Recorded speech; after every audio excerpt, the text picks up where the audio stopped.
thanks. Good to see you, NATO. I'm happy to be here to share some thoughts on practicing Dharma. Several weeks ago, you may recall, NATO gave a talk on shikantaza as pure sitting, with no instruction, no guidance, no mantra.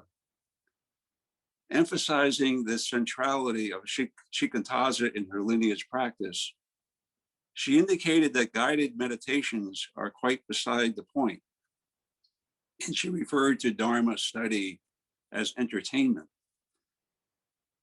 My immediate takeaway was shikantaza is real Zen practice, all else is entertainment, because it involves dualistic mind. So in a follow-up email, I wondered, so Dharma teachings are entertainment? And Nato replied, no, Dharma study is entertainment, not Dharma teachings. So, okay, but Dharma teachings are not shikantaza. I think that Dharma teachings of awakened mind are guidance in living well.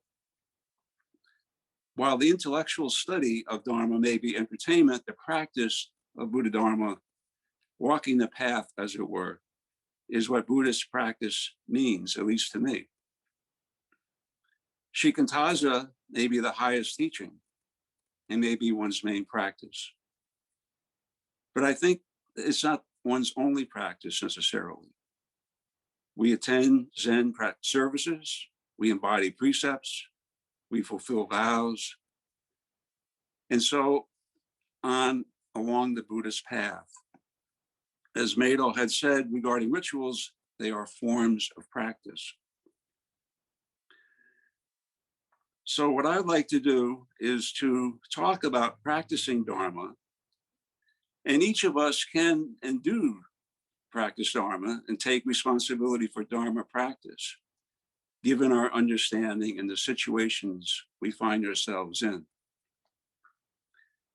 Thich Nhat Hanh offers the following account. One boy who practices at Plum Village told me this story. When he was 11, he was very angry at his father. Every time he fell down and hurt himself, his father would get angry and shout at him. The boy vowed that when he grew up, he would not be like his father. He would be different. But a few years ago, his little sister was playing with other children and fell off a swing and scraped her knee. It was bleeding, and the boy became very angry. He wanted to shout at her. How stupid. Why did you do that? But he caught himself because he had been practicing mindfulness. He knew how to recognize anger as anger, and he did not act on it. A number of adults circled around to take care of his sister and putting bandages on it, etc. And so he walked away slowly and practiced looking deeply. Suddenly he saw that he was like his father, and he recognized that if he did not do something about his anger, he would transmit it to his children. It was a remarkable insight for an 11-year-old boy. And at the same time, he saw that his father may have been a victim just like him. The seeds of his father's anger might have been transmitted by his grandparents. Because of the practice of looking deeply in mindfulness, he was able to transform his anger into insight. Then he went to his father and told him that because he now understood him, he was able to really love him. This is from Teaching Peace, pages 31, 32. Now, I think this is authentic Buddhist practice of discipline and not allowing the seed of anger to manifest, of meditation and looking deeply, of understanding and seeing the nature of phenomena as dependently arisen, of compassion and seeing other as self, of loving kindness and bringing healing to his relationship with his father.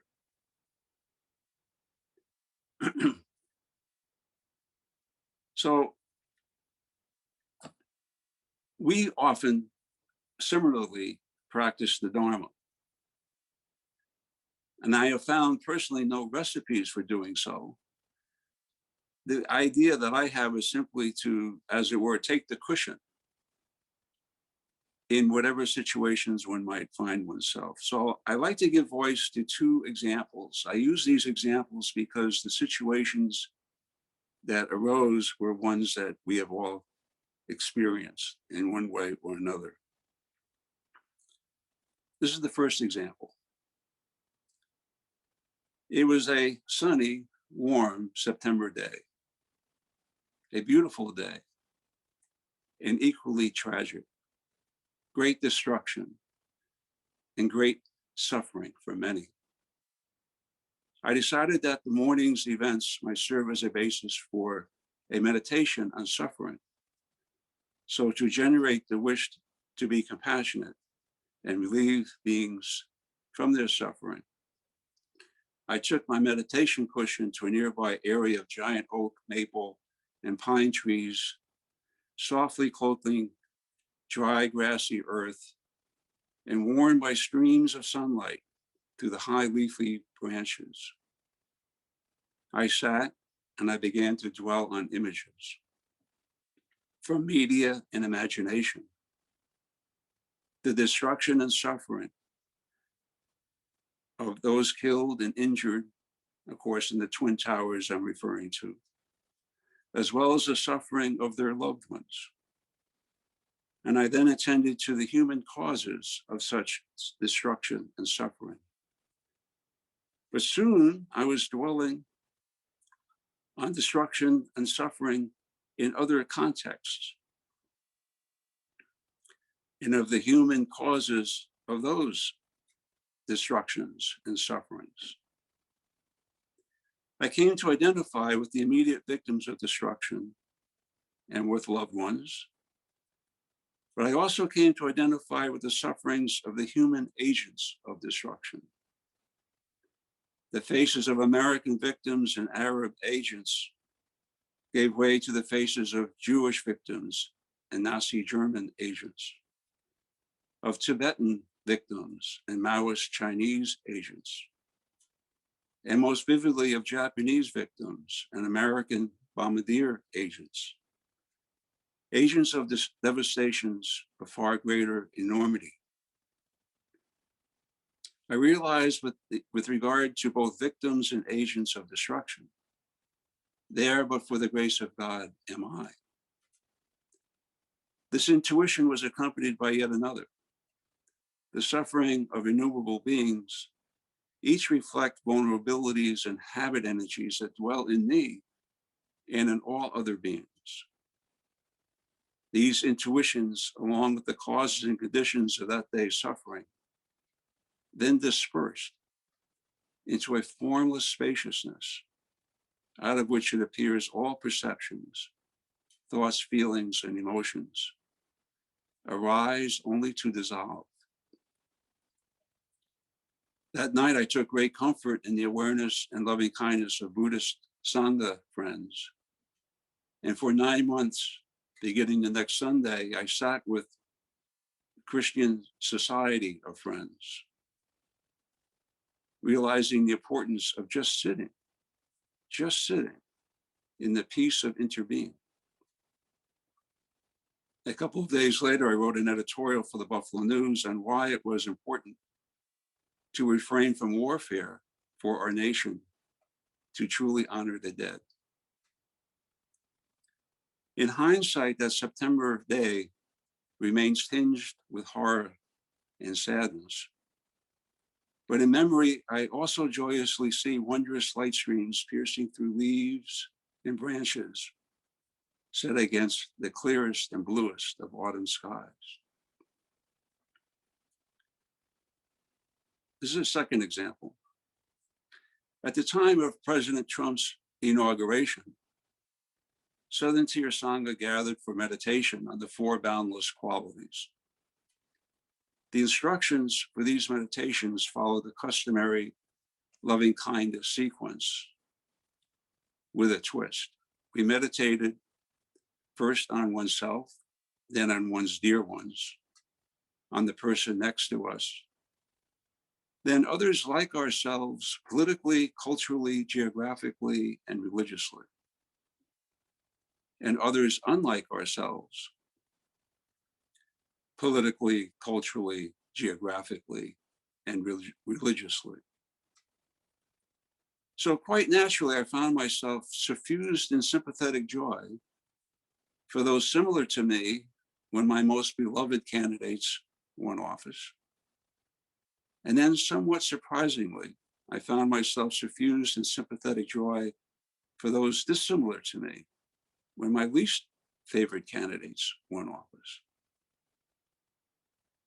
When it came time to meditate on compassion, my sense of suffering with became more intense for those unlike me whose favorite candidates won, in part because, at least I thought I could see, the delusions underlying their judgments and expectations, and hence the anguish and suffering that they would experience when firm expectations are not realized. Our Inauguration Day practice helped displace bitterness of disappointment with a sense of communal care. One result was that Sangha members organized an interfaith panel discussion on the Golden Rule. We called it When a Stranger Knocks. And from there, others joined in organizing the Olean Area Charter for Compassion to celebrate the many diverse ways that the community manifests compassion and loving kindness for others. As often said, one thing leads to another. And this is why the intention to benefit all beings is so important, because through the intentions, we channel our energies, our efforts. Thich Nhat Hanh's 11-year-old boy felt an afflictive emotion, anger. My examples worked off emotions of moral horror and bitter disappointment. The teachings provide antidotes for emotions that cause us and others discomfort and suffering, such as fear, anger, resentment, envy, jealousy, possessive desire, or whatever. The antidotes work, but it's like pulling the tops of weeds and not getting to the root. So what is it that cuts through the root of afflictive emotions? The first noble truth, I think, gets to the heart of the matter. It reads, at least in one translation, "Now this, monks, is a noble truth of suffering. Birth is suffering, aging is suffering, death is suffering, sorrow, lamentation, pain, dejection, and despair are suffering. Association with the disliked is suffering. Separation from the loved is suffering. Not to attain what we desire is suffering. In short, the 5 aggregates of attachment are suffering." These 5 aggregates are the constituents of a human being. And attachment to the aggregates forms one's identity or self. In short, suffering is due to self-clinging, and the root of suffering is the deluded self we take ourselves to be. So we have to give up attachment to the no thing we take ourselves to be. For this underlies our grasping for what we like and our aversion for what we dislike. So the way out of suffering on this view is to cut through the illusion of self-identity. Whenever anyone is discomforted, not completely at ease, my teacher simply asks, "And who is this I who is worried? Who is this I who is too warm or too cold? Who is this I who feels insulted? Who is this I who desperately wants a promotion? Is this being whom you are caring for so much your essential self?" If we filter what arises through a sense of I, me, and mine, what arises, excuse me, if we do not filter what arises through a sense of I, me, or mine, what arises is free to pass. In doing so, the vast equanimity dawns. In Shikantaza, I understand, body, mind, self drop away completely. And this is why it is foremost practice. In Dzogchen, one is advised, quote, relaxing and uncontrived awareness, the free and open natural state, obtain the blessing of the self-liberation of whatever arises. This happens to be my main practice. But regardless of main practice or perhaps highest practice, I view guided meditations as themselves Dharma practice to facilitate the absorbing of the truth of Dharma. For example, the truth of no self. So what I like to do is to provide an example of a guided meditation. Not that we would do the meditation now, but I'd just like to read through the instruction to give you an idea of what I consider to be a meditation that one can utilize in one's Dharma practice. So I call this my true name, and it's inspired by Thich Nhat Hanh, as you will see. The first instruction is to count one's exhalations 21 times, simply to relax in body and mind. And then there's a number of things to reflect upon. Number one, when and how did you arrive? What did your face look like before you were born?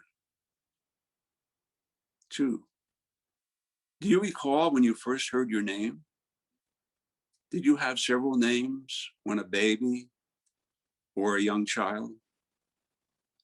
How do names arise? Three, please think of a happy memory when you were young, say at 4 or 10 years of age.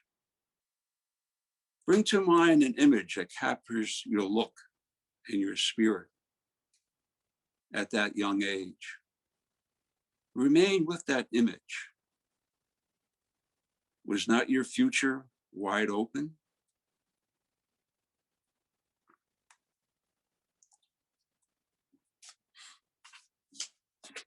Now think of when you were in high school or college, or better yet, perhaps middle school, junior high. What were your names then? How were you known by your friends? What kinds of labels did you have? Was your spirit the same or different at that point in time? 5, recall a time marked by achievement or transition into adult life. Perhaps it was a commencement, a marriage, a first real job, birth of a child, or whatever. How did you then view yourself? Was your horizon still limitless? What names or identities have you come to assume? Daughter, son, husband, wife, mom, dad, homemaker, executive, teacher, social worker, Democrat, Republican, religious, non-religious, professional, employee. Whatever they may be, do such identities fully define who you are? Are they your essential self? 7, what principal identities do you now carry? Now, one by one, imagine yourself existing without those identities. Yes, life is very different. Can you manage? Now imagine you are about to pass from this life. Do you not see you must let go of your small self, defined by a small circle of loved persons and activities? For they all will be left behind. Is the spirit you are any other than that of the young youth that you had previously imagined, with full potential, not yet a small self? 9. Do you wonder where I will go? Where will I go from here? Please recall that you miraculously were born into this world. Will you not arise again and again? This is the voice of Thich Nhat Hanh. Look deeply. You arrive in every second to be a bud on a spring branch, to be a tiny bird with wings still fragile, learning to sing in my new nest, to be a caterpillar in the heart of a flower, to be a jewel hiding itself in a stone.